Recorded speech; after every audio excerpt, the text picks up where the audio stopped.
This power of speech which Allah has given, we take it for granted. This is such an ajib, such an astonishing mazhara, display of the qudrat and the power of Allah. When Allah speaks of this particular ni'mat and bounty of speech, the Quran tells us, Allamahul bayan. Allah taught you how to speak. When Allah refers to this, what does Allah say? Ar-Rahman. Ar-Rahman. Allama al-Quran. Khalaqa al-insan. Allamahul bayan. What does this mean? This surah begins this surah is Urusul Quran, the bride of the Quran. And how does Allah introduce this Quran? Ar-Rahman. How does Allah introduce this surah? Ar-Rahman, the benevolent, the kind, rahmat, mercy, compassion. The kind Allah, the merciful Allah, Rahman Allah. And what is the manifestation, the proof? This is da'wah and dalil. Allah makes a claim. Allah is very merciful, very kind, very compassionate. And what is the proof of it? Allamahul bayan. Allah gave you the ability to speak. My thoughts you can't see. Can you see my thoughts? In seconds, milliseconds, what I am thinking is being transformed into electrical impulses. They are traveling at the speed of 124 kilometers per hour to my tongue. The movement of my tongue also you can't see. Sound waves are being produced. In each of your ears, Allah has placed 100,000 receptors for sound.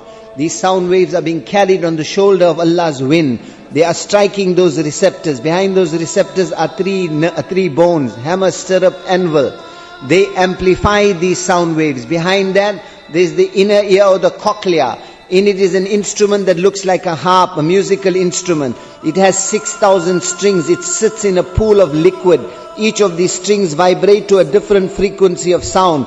These sound waves strike them, they start vibrating. 18,000 nerve cells amplify those vibrations. They are converted into electrical impulses. They travel at the speed of 124 kilometers per hour to your brain, and instantaneously you are able to understand what I am saying.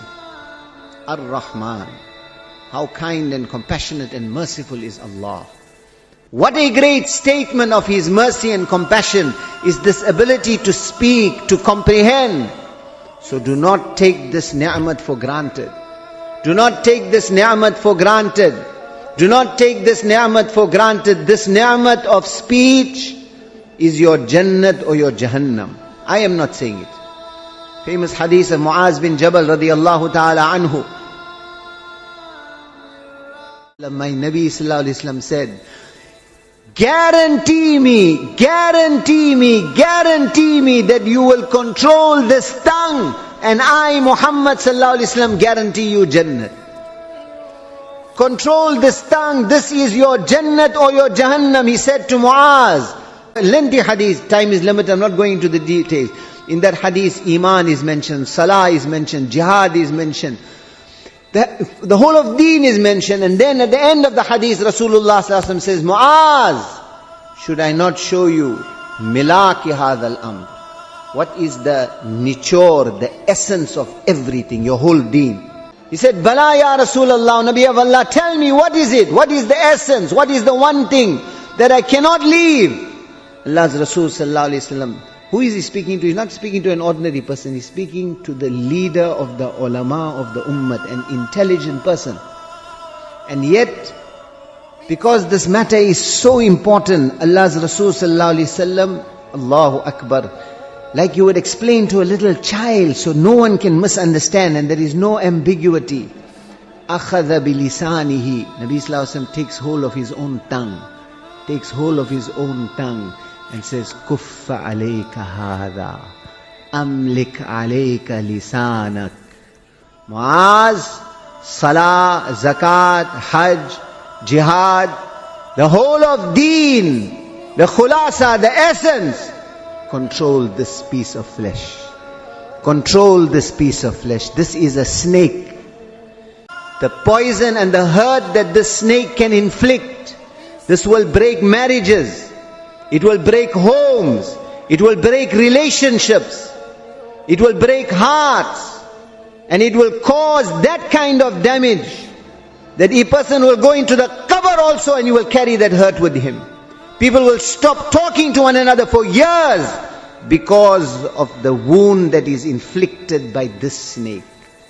There is nothing more dangerous, nothing more dangerous. One hand, this is your Jannat. On the other hand, many riwayat, Nabi Sallallahu Alaihi Wasallam said, someone will say something, he will say something, what to, and that too, he will say it in such a way just as a joke to lighten up the majlis. Yet as a result of it, tahwi biha fi Jahannam, Allah will throw him into Jahannam a distance greater than the earth to the heavens. Because of what he uttered.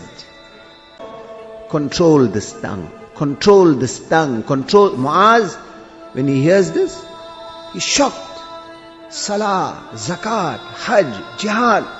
And my Nabi says, the essence of everything is this tongue. So he says, Wahal yakubbun, he says, Ya Rasulullah, Allah is going to take us to task for what? Is this tongue going to inflict such damage? Is this so important? Are we going to be taken to task because of the utterance of our tongue? When Nabi Sallallahu Alaihi Wasallam hears this from Muaz, he retorts, Thakilatka ummuka ya Muaz. Muaz, what's wrong with you? Muaz, what's wrong with you? Understand. Hal yakubbu nas. Hal yakubbu nas ala wujuhihim. وفي رواية على مناخرهم في نار جهنم إلا حصائد ألسنتهم.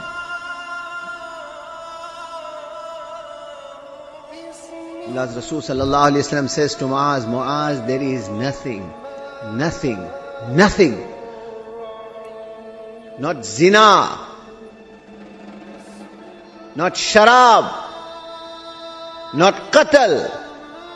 There is nothing, there is no kabira guna, there is no major sin that will cause more people of my ummat face down to be flung into Jahannam, illa hasaidu alsinatihim, like the utterance of the tongue will cause this.